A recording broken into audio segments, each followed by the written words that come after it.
ফাতিমা তুমি ভুল। দেশের 70টি প্রেক্ষাগৃহে আগামী শুক্রবার মুক্তি পাচ্ছে ঢাকাই সিনেমা সুপারস্টার শাকিব খানের বছরের তৃতীয় সিনেমা দরদ। পরিচালক অনন্য মামুন বলেন, দেশে এখন পর্যন্ত দরদ সিনেমার প্রায় 70টি হল বুকিং হয়েছে এবং বাংলাদেশ 1200 বিশ্বের 20টি দেশে 400-রও বেশি হলে সিনেমাটি মুক্তি দেওয়া হচ্ছে।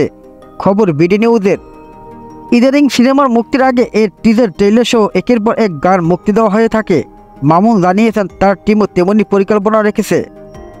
সিনেমার প্রচার নিয়ে পরিচালক বলেন, দেশের পরিস্থিতি এখন অন্যরকম, প্রতিদিনই নতুন নতুন ঘটনা ঘটছে, রাজনৈতিক অবস্থাও স্থিতিশীল না, আগের অবস্থার সাথে এখনকার সময় তুলনা করলে হবে না। তবুও আমরা বিভিন্নভাবে প্রচারণা চালাচ্ছি, কলকাতায় বড় করে প্রচারণা চলছে বলছিলেন মামুন। ভারতীয় চলচ্চিত্র সমালোচক তরুণ আদর্শ ফেসবুক এক পোস্টে শাকিব খানের সিনেমার পোস্টার শেয়ার করে প্রচারণা চালিয়েছেন। সিনেমার গল্পে আভাস দিয়ে পরিচালক মামুন বলেন, বারাণসীতে একাধিক প্রভাবশালী ব্যক্তি খুন হন। ওই হত্যাকাণ্ডের সন্দেহ পড়ে শহরের দুলুমিয়া নামের এক ব্যক্তির উপরে। সেই দুলুমিয়া হয়েছেন শাকিব খান। পরিচালক অনন্য মামুনের ভাষ্য, 4টি প্রযোজনা সংস্থার অর্থলগ্নিতে এটি তার প্রথম প্যান ইন্ডিয়া সিনেমা। দরদ সিনেমা শাকিবের নায়িকা ভারতীয় অভিনেত্রী সোনাল চৌহান।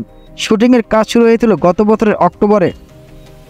149 মিনিট দৈর্ঘ্য দরদ সিনেমায় 60টি গানের মধ্যে 4টি বাংলা এবং 3টি হিন্দি গান রাখা হয়েছে। শাকিব ও সোনাল ছাড়াও সিনেমায় আরও অভিনয় করছেন কলকাতার পায়েল সরকার, বিশ্বজিৎ চক্রবর্তী, রাধেশ শর্মা, রাহুল দেব, অলোক জৈন সহ অনেকে। ভিডিওটা ভালো লাগলে অবশ্যই ভিডিওতে একটি লাইক করে দিন এবং চ্যানেলটি সাবস্ক্রাইব করে দিন। ধন্যবাদ।